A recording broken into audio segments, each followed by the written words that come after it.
Hi, welcome to another segment of IDFC's Money Wisdom. I'm Prof. author of The Art of Thinking Clearly, which explains thinking errors. I'm here to talk about anchors, not for ships, but for facts. For instance, do you know when Mahatma Gandhi was born? If you don't know the year off the top of your head and your smartphone battery has just died, how do you find out? Perhaps you know that India got its independence in 1947 and that he was assassinated in the next year, in 1948. And in all the pictures you've ever seen of him from that time, he looked pretty old. So let's assume that he was around 80 when he died, making 1868 our estimate for the year he was born. Now the correct answer is 1869, but that doesn't matter so much. What's at stake is how we derived our answer. We found an anchor to help us, the 1947 independence of India, and worked from there to an educated guess. Whenever we have to guess something, the length of the Ganga River, the population density in Mumbai, the number of nuclear power plants in China, we use anchors. We start with something we know and venture from there into unfamiliar territory. How else could you do it? Just picking a number out of thin air would be irrational. So an anchor is a valid reference point. Psychologist Amos Tversky conducted an experiment involving a wheel of fortune. He had participants spin it, and afterwards he asked them how many states are members of the United Nations. Their guesses confirmed the anchor effect.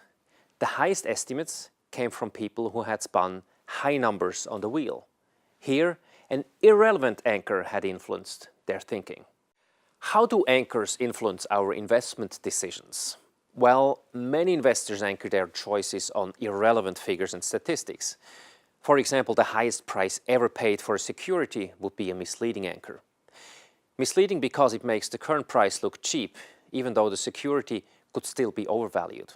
Analyst forecasts also serve as powerful anchors. Sometimes past experiences serve as anchors. For example, people in the past got used to a high-grade bond portfolio with a 9% yield. In the new interest rate environment, similar bond portfolios yield only 7%. But instead of accepting a 7% yield on a decent portfolio, many investors are driven by warm memories of the good old days to invest in a portfolio yielding 9% with lower quality bonds.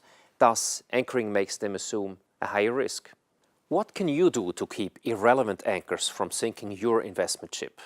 Number one, beware that you are extremely sensitive to anchors that so-called experts offer on television news shows. Expert opinions, especially in finance, have a lousy track record. History shows that you might as well flip a coin. So be extra careful when you hear stock market experts talk about the future. Number two, if an analyst or salesman says a stock has the potential to skyrocket, be skeptical. This sentence might cloud your independent judgment.